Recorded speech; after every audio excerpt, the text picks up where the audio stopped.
നീ മടങ്ങി ഭവനത്തിൽ വരുമ്പോൾ അനുഗ്രഹം പ്രാപിക്കുമെന്ന് വചനം പറയുന്നുവെങ്കിൽ അത് സംഭവിച്ചേ And it മതിയാകുള്ളൂ. says that when you come back into your house, you will be blessed. It has to be blessed. നിന്റെ ഹല്ലേലൂയ റൊട്ടി ഉണ്ടാക്കുന്ന പാത്രം പോലും അനുഗ്രഹം പ്രാപിക്കുമെന്ന് പറയുന്നുവെങ്കിൽ അത് സംഭവിച്ചേ മതിയാകത്തുള്ളൂ. No vessels inside of your house will be blessed. It has to be blessed. വീണ്ടും ഞാൻ പറയട്ടെ, ദാരിദ്ര്യം അനുഭവിച്ച ഒരു ദൈവജനം പോലും മരിക്കുവാൻ അവൻ സമ്മതിക്കത്തില്ലത്രേ. Yes, again I will remind you, he will never let any of the child be going through the situation. ഒരു ലോകത്തിന്റെ അവസ്ഥയിൽ മരിക്കുവാൻ ഒരുവനെ പോലും ദൈവം He will അനുവദിക്കത്തില്ലത്രേ. never let you go through the sicknesses and die there itself. കാരണം അവൻ ദയയുള്ള ഒരുവനത്രേ. Because he is a merciful God. അവന്റെ അടിപ്പിണറുകളാൽ നിങ്ങൾക്ക് സൗഖ്യം വന്നിരിക്കുന്നത് വചനം പറയുന്നത് സംഭവിച്ചേ You മതിയാകത്തുള്ളൂ. have been healed by his stripes.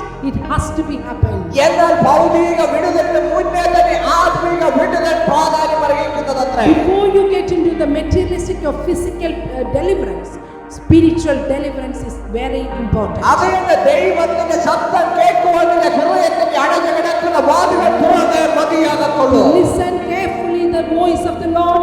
You need to open the door that is shut inside of you. കാരണം ഹൃദയം നിറഞ്ഞ കവിയുന്നതിന്റെ വായുടെ പുറത്തു വരുമെന്ന് വചനം പറയുന്നു. Because we know that whatever is filled inside of your heart will be coming throughout your mouth. അതുകൊണ്ട് തന്നെ ഇന്നർ ഹാർട്ടിനുള്ളിൽ വരെ രൂപാന്തരം നീ പകർക്കാനും സംഭവിക്കുന്നു എങ്കിൽ I mean, if you are ready to make having that inner healing happening inside of you, ഭൗതിക മണ്ഡലങ്ങളിൽ അത് പ്രത്യക്ഷമായി അനുഭവിക്കുവാൻ ഇടവരുക തന്നെ ചെയ്യും. that will be demonstrated in your physical areas. Hallelujah. Hallelujah.